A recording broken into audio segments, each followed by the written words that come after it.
Image encyclopedia.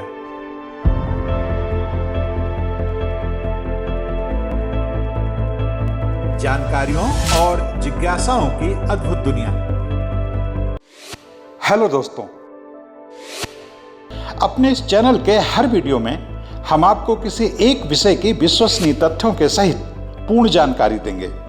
ऐसी जानकारी जिसकी तलाश में स्कूल कॉलेज के छात्रों से लेकर सभी तरह के प्रतियोगी छात्र रहते हैं। हमारी ये वीडियो उन लोगों के लिए भी बहुत उपयोगी साबित होंगे जो जनरल नॉलेज में रुचि रखते हैं और कौन बनेगा करोड़पति जैसे कार्यक्रमों में हिस्सा लेकर सफल होना चाहते हैं। तो दोस्तों, आइए आज का वीडियो शुरू करते हैं। लेकिन उससे पहले आपसे एक अनुरोध कि अगर अब तक आपने हमारे इस चैनल को सब्सक्राइब नहीं किया है तो कृपया कर लें और हाँ, बेल आइकन का बटन दबाना ना भूलें, जिससे हर नया वीडियो सबसे पहले आपको मिले। आखिर बार बार अदालतें क्यों रद्द कर देती हैं मराठा आरक्षण? दोस्तों, वही हुआ जिसकी आशंका थी। 5 मई 2021 को सुप्रीम कोर्ट ने महाराष्ट्र राज्य द्वारा नौकरियों और शिक्षण संस्थानों में मराठा समुदाय को साल 2018 में दिए गए 16% आरक्षण को रद्द कर दिया। सुप्रीम कोर्ट ने कहा कि आरक्षण की सीमा 50% से ज्यादा नहीं हो सकती। गौरतलब है कि 18 नवंबर 2018 को महाराष्ट्र की तत्कालीन देवेंद्र फडणवीस सरकार ने लंबे समय से मराठों द्वारा की जा रही आरक्षण की मांग को स्वीकार कर लिया था और मराठा समुदाय को सामाजिक व शैक्षणिक रूप से पिछड़े वर्ग के तहत आरक्षण देने की घोषणा कर दी थी। बाद में फडणवीस सरकार ने इस फैसले को महाराष्ट्र विधानसभा में सर्वसम्मति से पास कर दिया गया।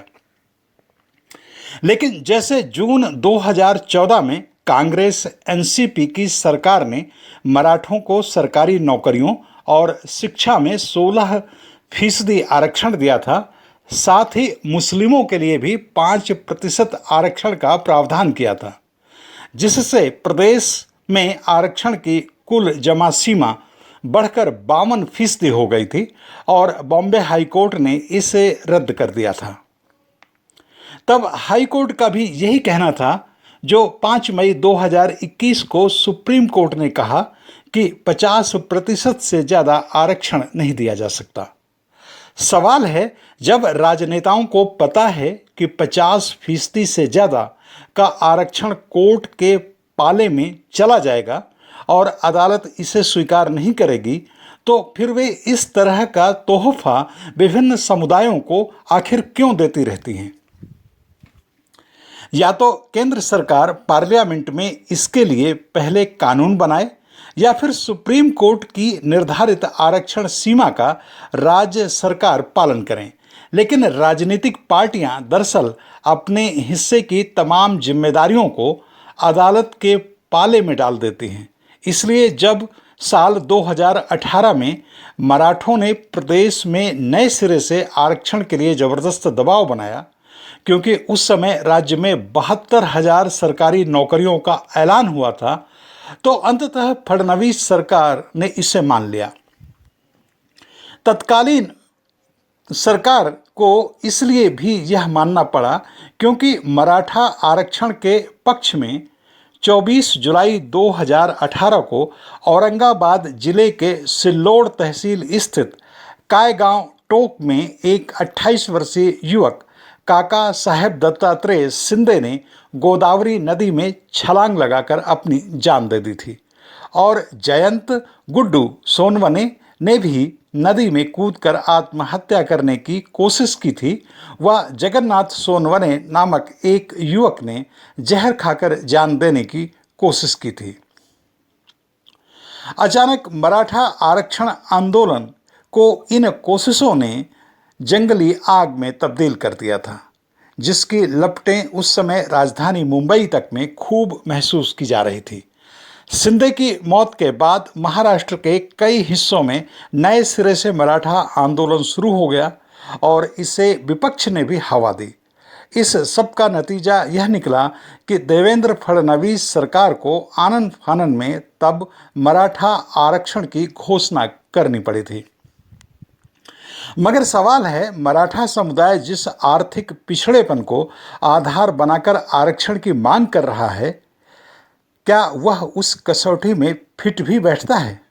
महाराष्ट्र की विभिन्न सरकारों द्वारा यह जानने के लिए बनाई गई 2 समितियां तथा मंडल आयोग की रिपोर्ट साफ साफ कहती है कि महाराष्ट्र में मराठा न तो शिक्षा के स्तर पर और न ही सामाजिक स्तर पर, यानी किसी भी स्तर पर पिछड़े हुए नहीं हैं।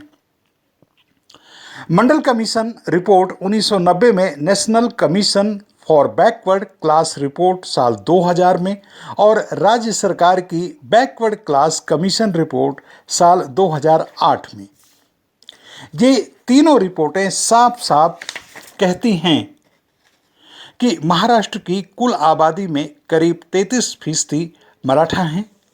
यह समुदाय राजनीतिक तौर पर भी काफ़ी प्रभावशाली और ताकतवर है। इसे इस बात से ही जाना जा सकता है कि 1960 से राज्य के गठन के बाद महाराष्ट्र में बने 19 मुख्यमंत्रियों में से 12 इसी समुदाय के रहे हैं। अगर उद्धव ठाकरे को भी हम ग्रेटर मराठा मान लें तो राज्य के बनने के बाद से अब तक 13 मुख्यमंत्री मराठा रहे हैं। यही नहीं, सूबे के गठन के बाद से ही यहाँ के आधे से अधिक विधायक मराठा समुदाय के ही चुनकर आते हैं। फिर क्या वजह हो सकती है कि राज्य में चाहे भाजपा की सरकार हो या शिवसेना की सरकार हो और चाहे कांग्रेस और एनसीपी की ही सरकार क्यों ना हो, सभी राजनीतिक पार्टियों की सरकारें मराठों से इन तमाम तर्कों और तथ्यों पर बातें नहीं करती, क्योंकि कोई भी राजनीतिक पार्टी यह नहीं चाहती कि प्रदेश के इतने बड़े और ताकतवर समुदाय को खरी खरी सुनाकर अपने पांव में राजनीतिक समर्थन की कुल्हाड़ी मार ले। अगर यह राजनीतिक मजबूरी न हो तो भला किसे नहीं दिखता कि राज्य के संसाधनों में सबसे ज़्यादा किस समुदाय का कब्जा है। प्रदेश के करीब 50% से ज़्यादा शैक्षिक संस्थान इसी समुदाय के हैं। महाराष्ट्र की अर्थव्यवस्था में चीनी मिलों का खास रोल है। ऐसे में देखने वाली बात यह है कि प्रदेश की करीब 200 चीनी मिलों में से 168 चीनी मिलें इन्हीं मराठाओं की हैं या इन पर मराठाओं का नियंत्रण है। इसी तरह करीब 70% जिला सहकारी बैंकों पर भी मराठाओं का ही कब्जा है।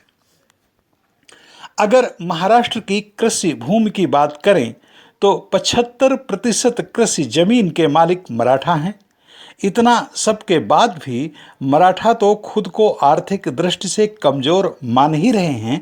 हैरानी की बात यह भी है कि अलग अलग समय पर अलग अलग सरकारें भी उनके कमज़ोर होने को स्वीकार करती रही हैं।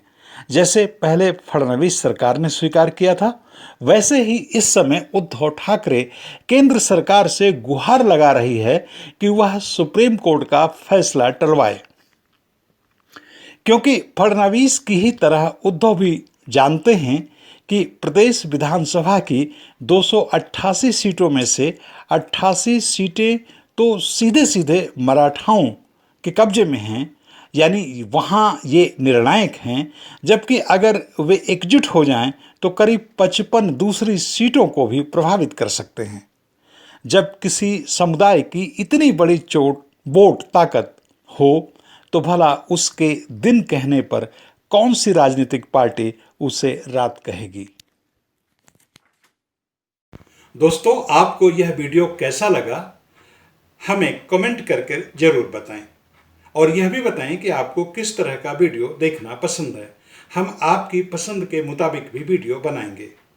इस वीडियो में शोध, आलेख और स्वर मेरा यानी लोकमित्र गौतम का था।